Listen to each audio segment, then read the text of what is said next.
Update చూద్దాం. హామీలు పూర్తిగా అమలు చెయ్యరు, అభివృద్ధిని అస్సలే పట్టించుకోరు, ప్రజా సమస్యలు పట్టనే పట్టవు. కానీ పబ్లిసిటీ విషయంలో మాత్రం ముందుంటారు చంద్రబాబు.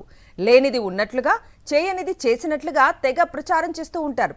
అలానే ఫ్రీ బస్ స్కీమ్లోనూ పబ్లిసిటీ స్టంట్స్ చేసి అడ్డంగా దొరికిపోయారు.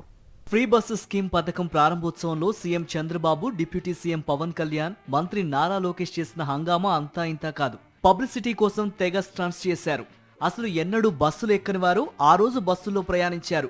ముందస్తు ప్లాన్ ప్రకారం మహిళలను ఆ బస్సులో ఎక్కించి ఉండవల్లి నుంచి విజయవాడ వరకు ట్రావెల్ చేశారు. చిట్ చాట్ చేస్తూ వారు రాసిచ్చిన స్క్రిప్ట్నే మహిళలతో చెప్పించారు. ఇక్కడే అడ్డంగా బుక్ అయ్యారు. చంద్రబాబు పబ్లిసిటీ స్టంట్ ను బట్టబయలు చేసింది ఓ మహిళ. ఓసారి మీరు చూడండి. బస్ వచ్చిన తర్వాత మాకు కొంచెం రిలీఫ్ గా ఉంది. ఈ డబ్బులెట్టిన సీటీ కూడా కట్టుకున్నాం సార్. బస్ వచ్చిన తర్వాత మాకు కొంచెం రిలీఫ్ గా ఉంది. ఈ డబ్బులెట్టిన సీటీ కూడా కట్టుకున్నాం సార్. బస్ వచ్చిన తర్వాత మాకు కొంచెం రిలీఫ్ గా ఉంది. ఈ డబ్బులెట్టిన సీటీ కూడా కట్టుకున్నాం సార్.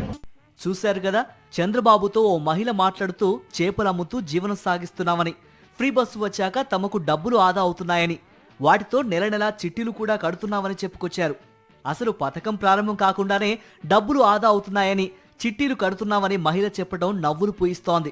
చంద్రబాబు ఎన్ని పబ్లిసిటీ స్టంట్లు చేస్తున్నారో దీన్ని బట్టి స్పష్టంగా అర్థమవుతోంది.